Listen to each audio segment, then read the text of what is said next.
breaking news from RTV6. Thanks for joining us on HTSN and our RTV6 app. We have more now on the possible changes to the Religious Freedom Act in Indiana after Governor Pence's news conference this morning. Democrats are now holding a news conference to respond, and we want to take you there live.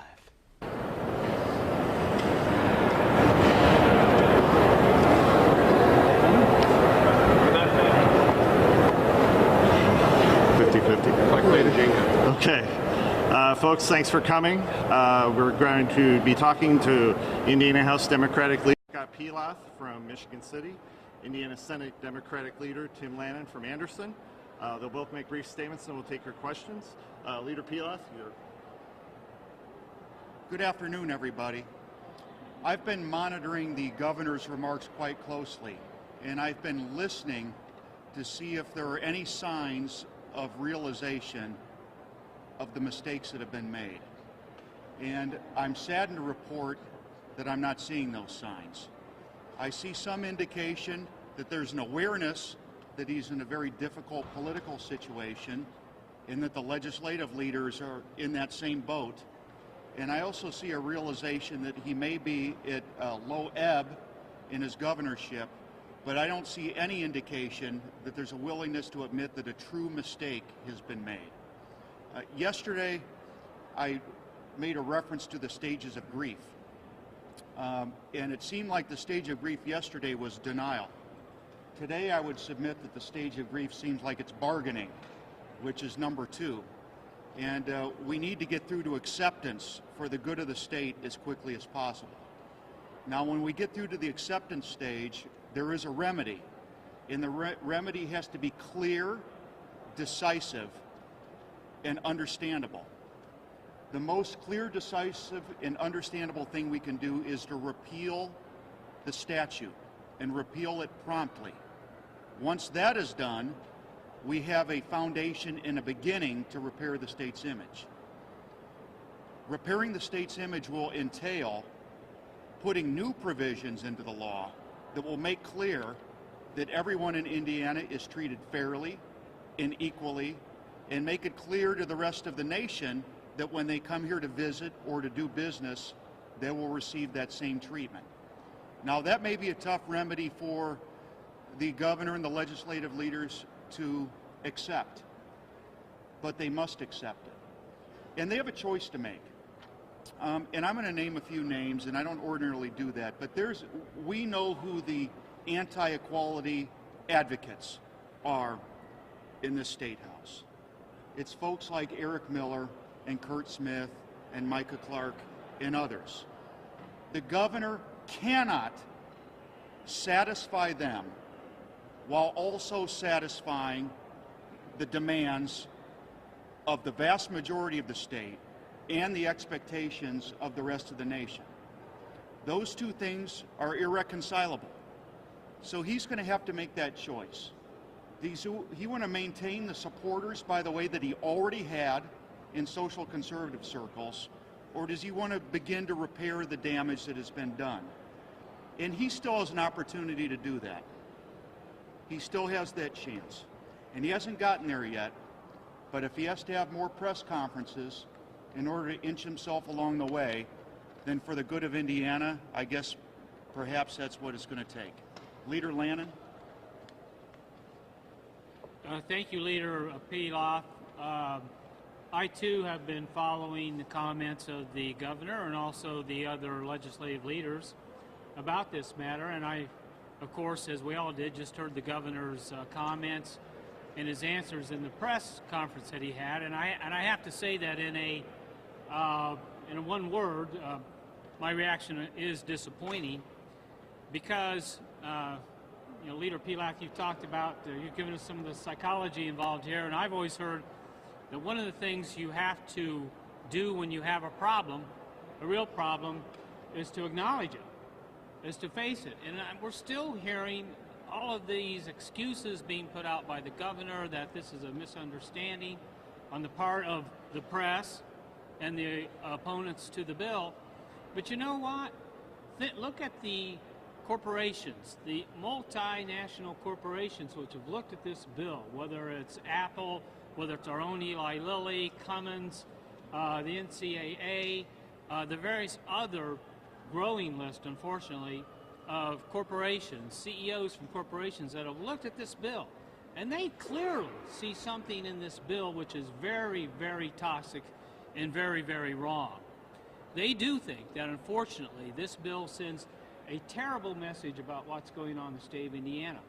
And so what's happened here is that this situation created by this bill has gone from beyond it just being about the bill and about whether or not the bill has a license to discriminate to the very, very question of, does Indiana discriminate? We know Indiana, the people of Indiana do not discriminate. We need to put that into law. We need to make a bold statement. The governor talked about he believed there needs to be a bold confrontation of the stain, I think as he called it, that's been brought about by this whole process. And I agree with that, but I haven't heard that bold plan put out by anyone, the governor, nor the speaker, nor the president pro tem. I heard the governor, a glimmer of hope here. I heard the governor say repeatedly that he denounces discrimination, that he thinks discrimination against gays, against people based upon sexual orientation is wrong. Well, then you should be a supporter of our idea to amend the Indiana Civil Rights Act to add sexual orientation as a protected class. And I think if the governor realizes that, he will be joining the majority of the people of the state of Indiana. The governor's exactly right. The people of the state of Indiana do not believe in discrimination.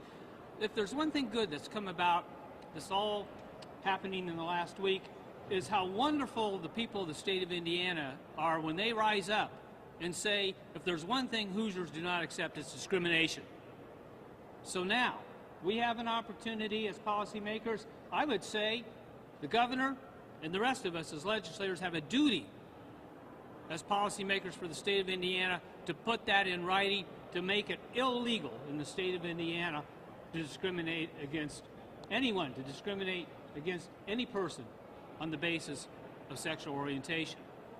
Now, we have proposed, and we're going to stand by our request, that if you really want to restore, and I said it earlier, what we need is an Indiana Reputation Restoration Act, and that is a twofold process. That is the repeal of this bill. If the governor wants to call it a misunderstood bill, that's fine, but the bill is tainted. It needs to be repealed, and we need to protect, we need to repeal and then protect people by doing exactly what I've said, by amending our Indiana Civil Rights Act to include the protected class of sexual orientation.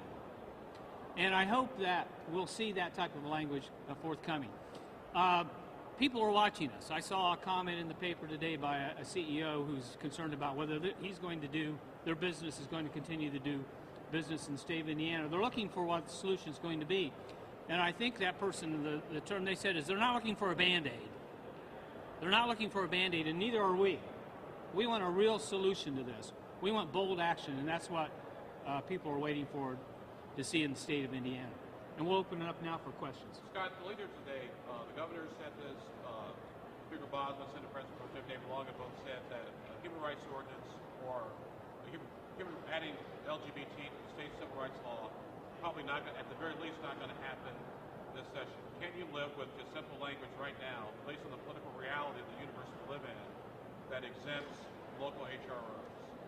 Well, again, it's more doubling down.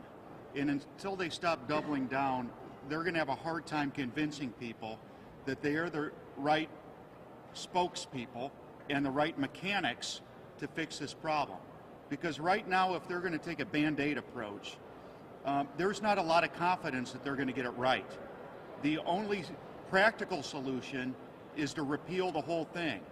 Now, if there's specific issues that they want to revisit later on, then they have those opportunities to do those things, but after lengthy hearings that include the public and include safeguards to ensure that we don't wind up again at the same spot.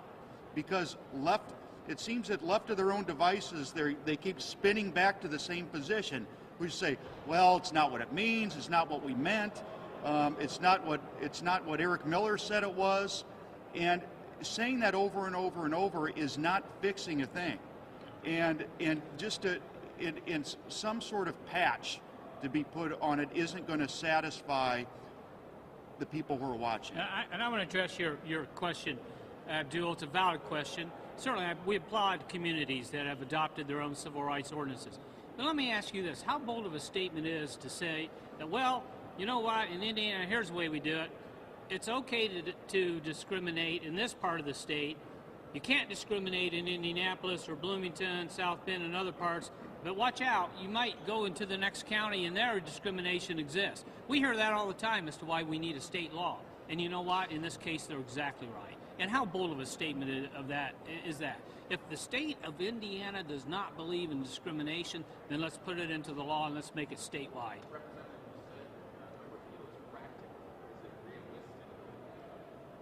It should be realistic. You know, there was a lot of consternation about this legislation on the other side of the aisle. They have the power to do it. There's some backbenchers who are going to have to start to make their voices heard. We saw the 5 already in the House. And by the way, members not necessarily from super competitive districts. I mean, some members in pretty, you know, political analysts we call safe Republican seats. I think that they need, I'm calling on them to have the courage to make their voices heard, because I know those voices are there. And they can't be concerned with the short-term repercussions of some people being angry with them, because it's the future of the state that is at stake. And they're being called upon to do the right thing. And the right thing is to say this was a badly wrong path to take.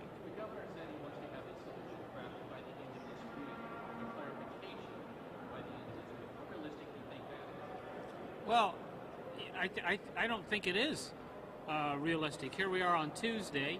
We haven't even seen the language. That means they're looking for a rush job on this. This is a pretty important issue that's come about now due to this bill. So I think we've got until the end of this session. You know, we may not want to take that long, but the idea of rushing this through is bad. It's a bad idea. We need to carefully look at what it is they're proposing. And I say that, too, based upon what I've heard up to this point in time, which is nothing that which really, in my mind, takes care of the problem. But what? Look, I'm sorry.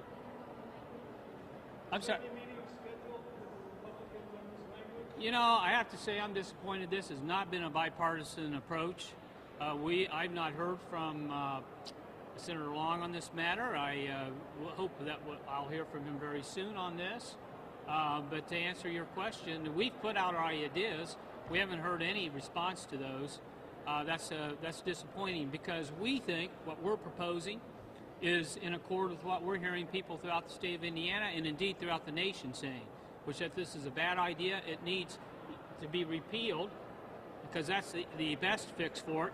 Now, if you can't get it repealed, then you move on to taking a look at what can you do to really send a strong message that the state of Indiana does not believe in discrimination, and that's amending our Civil Rights Act. But are both sides saying all or nothing, Senator? You're saying it's repeal or whatever, and they're saying no, we want practically.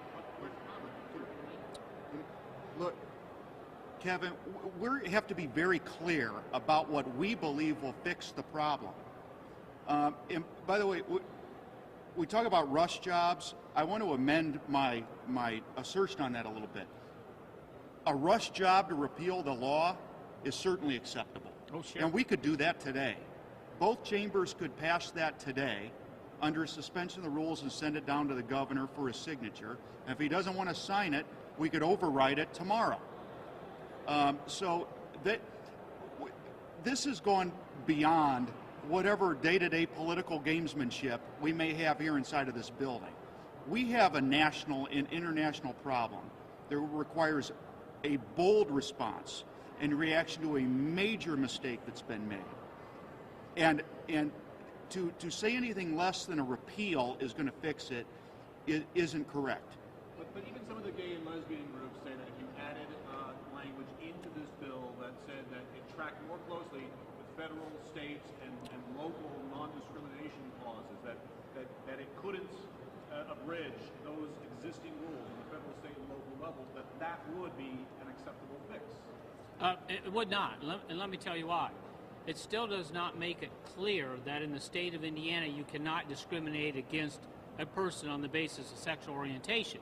It would only say that you can't construe this law, the Religious Freedom Act, in any way as allowing for that type of discrimination. But there's a vacuum.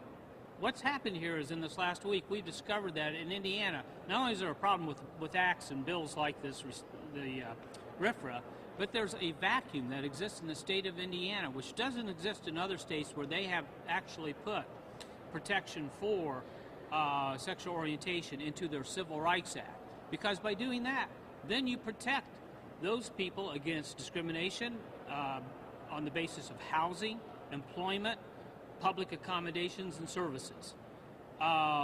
Without that, you leave a question open, and that's the last thing we want to do, because the question is there now. The question is there, and I'm afraid to say it's worldwide. We need to take bold action.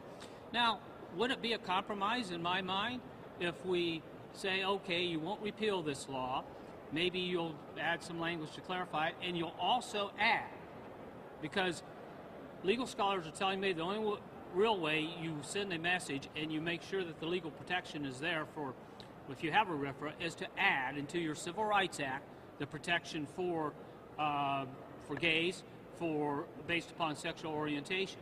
So that would be a very reasonable thing to possibly take a look at under those circumstances if you were not going to do a repeal. But you know, this thing has just grown and grown over days, and we're still not hearing a solution that's really going to work in terms of how do we convince the rest of the nation, how do we convince the world, as the governor says, that in Indiana we do not discriminate. I think I'm agreeing with the governor, and the governor's agreeing with me, but you have to take the action to make sure that doesn't happen, and that calls for us to amend our Indiana Civil Rights Act. Eric?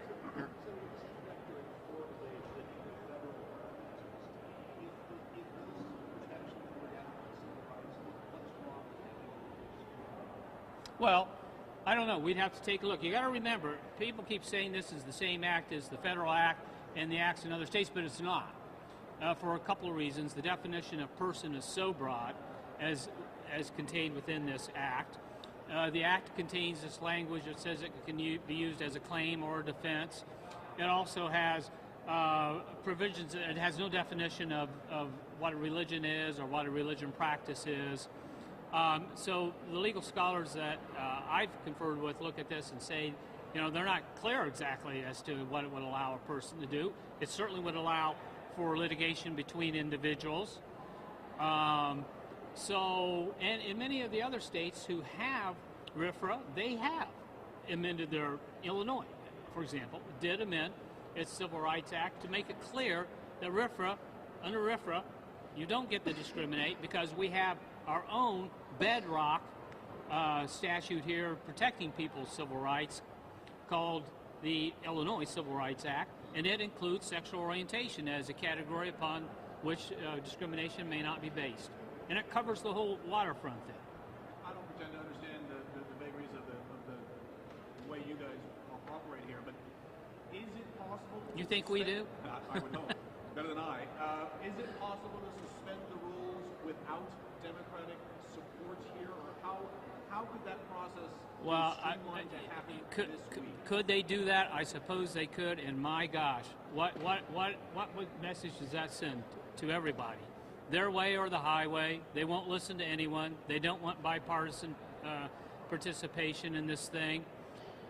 When we tendered amendments, both the House and the Senate repeatedly tendered amendments, rejected on a party line basis, and now they're going to ram something through without the input of the other side. I just can't imagine that they think that's the way that we should govern, or that is responsible legislating. I'll let the speaker, or I'll let the leader speak as to that. Yeah, I do think it bears repeating that had they not indulged their own partisan impulses and slapped away Democratic amendments that would have clarified this on the front end, none of us would be here today. we might not have been thrilled with the outcome or thought it was the greatest one, but it would have not turned into the firestorm that it's become. Now, unfortunately, it's too late for some of those fixes because it is expanded and combusted well beyond the normal bounds of what we debate here inside this building. Now, certainly, they have the powers and the constitutional powers to suspend the rules, to ram things through, to make the changes that they see fit, but I would caution them against that. That also has to do with perception. They're the ones that got us to this spot to begin with by rushing things through. And to rush it through again when we don't have confidence that they won't make the same mistake would absolutely be, well, at best it wouldn't win over the public's confidence. Would you say to the voters, obviously the voters elected supermajorities to vote the House and the Senate, you guys are fighting against that now. So when you say no directly, because obviously this is not going to be resolved until the next election. Okay. They have to keep speaking up because as we see these businesses threatening to pull out of Indiana, as we see investors rethinking their commitment to our state, the thing that's going to save us is the reaction from the public. They have to keep that up because as they continue to stand up and say, this isn't right, this isn't the kind of people that we are, then the people that do business here can see, boy, it's just the government and its leaders, some of its leaders, that are making this mistake. It's not what the people of Indiana are all about. That's what is key. And that is the thing that can really help us in the short term. And I'm gratified for all the people who, by the way, seldom have any opinions on politics at all, have strong opinions on this. And we hear from them. And by talking about those things and talking to their friends and neighbors, which they've done, that's what ultimately is going to get us out of this mess. You know, but you raise a good point, though, because, Kevin, you know, this is what happens when the balance of power gets out of whack, and the amendments that are offered are simply rejected on a strictly party line vote. I mean, we've had amendments we've offered, and basically they're rejected without any debate. Somebody just goes up and says, I ask you to defeat this amendment. And they don't even give a reason why. So this is not good legislating when that happens, and I think people believe there should be more of a balance and an opportunity for there to be a presentation of all sides of issues. We've tried to do that, and quite frankly, I think we do a pretty good job as supermajorities. But it does point out the imbalance that can occur and what happens when things get just out of whack in terms of the numbers at the in the legislature. Yes, you've been trying to ask a question. Pence has continued to tell us that he hates discrimination. He's saying it's a perception problem, and that discrimination would not be allowed. It's the same law as the federal law. Is he lying to Hoosiers and the nation? I don't know if he's lying. I mean, I hope he's not lying when he says he hates discrimination. I'm sure that he does hate discrimination because Hoosiers hate discrimination. And that's why I say there's a glimmer of hope there. But there are major differences between this bill and a lot of the other RFRAs and the federal RFRA. I've talked about those before. And it may just be, I mean, these are complicated legal matters. It may just be a misunderstanding in that matter. But what's happened here is this is beyond RFRA. It's become a perception problem about how the state of Indiana treats its own citizens and treats people who come into our state. And we've got to do the right thing. And the right thing is to take bold action. It's not to put a Band-Aid on a bill which has caused a hemorrhage in your state. You cannot repair a hemorrhage with a Band-Aid. We need bold action, and that means let's amend our Indiana Civil Rights Act. Let's put sexual orientation in there as a protected class, and let's really prove to the nation and to the world that we do not discriminate in the state of Indiana. Is that the only way, Tim, that Indiana can get its reputation back? Is that the only way? I think we have to do more than that. I think it's a good first step, and I think it's a bold first step. I think we follow it up with our usual way of being hospitable to people when they come to our state. I love these signs that people are putting up in their shops that say, we serve everybody. You know what? We should have a campaign where we start that statewide. That's why we need a statewide message and a statewide law. We can't say and by the way, I want to say this too. The current RFRA strikes down basically all of those community ordinances, and all of those community ordinances do much more than, they protect all aspects of a person's participation in society, whether it's, employment, housing, the right to basic services, education. You cannot be discriminated upon those bases. And here we have a law which puts all that in jeopardy. So at a minimum, we need to amend the Civil Rights Act. We could do many other things, I'm sure, to show that we are friendly people here in the state of Indiana. We want everybody to come here. We welcome them, but we have to act affirmatively. Do you agree with the governor and others who've said that a lot of this perception, or a lot of the turmoil that's been stirred up has been by opponents of the law who've exaggerated what it can do? Yeah, go ahead. This is where he really doesn't get it. He believes that this is just some special interest-driven opposition that got on Twitter and got on Facebook and created all these problems for him. And until he realizes that his problem is that he's trying to govern a state that lives in the 21st century, and he still believes it's in the 1950s. And until he figures that out, he's going to continue to have this dissonance. That's why he's having a problem accepting the mistake that he's made. He doesn't understand that the world has changed, and Indiana has changed. And that transformation has been a good one. And until he comes around to that way of thinking and that understanding, and not just an understanding of the politics, an understanding inside, the frustration for him is going to continue. Yeah. Another, here, okay.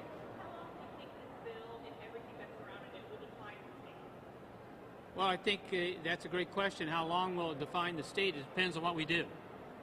I think we can move quickly towards restoring our reputation by taking the actions that we've taken. If you don't do that, if you just try to do the Band-Aid approach, gussy up this bill as it exists with all of its flaws, I think there'll be a continuing and lingering issue over what is going on in Indiana. We don't want that. We have to take the right action this session yet. And thank goodness we do have 4 weeks yet to do that. But so it just all depends on if we do the appropriate thing and we take the bold steps that are necessary. The situation here has caught the attention of the White House. Josh Earnest has just said that the governor here is in full damage control. I take it you think that's understating it, that for you guys it's only repeal or add an ENDA-like bill to the Constitution.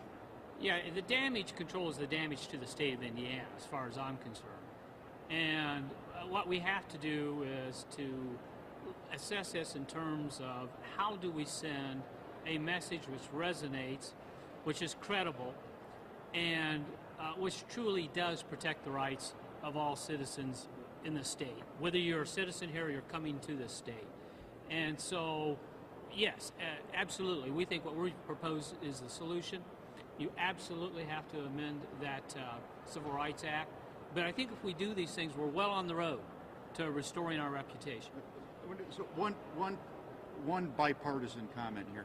We are all in this boat together. Yeah. I mean, I live in this state. I've lived here my whole life. I love it. I do not like running into my friends from Michigan and my friends from Illinois, and the first thing out of their mouth is, "What are you doing over there?"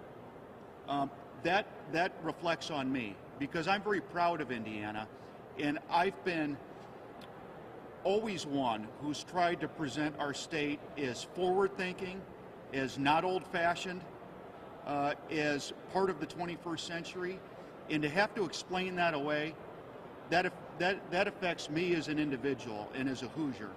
And I say that only so that we all have a stake in this, regardless of our plight. We live here, we love it, and because we love it, we've got to fix it.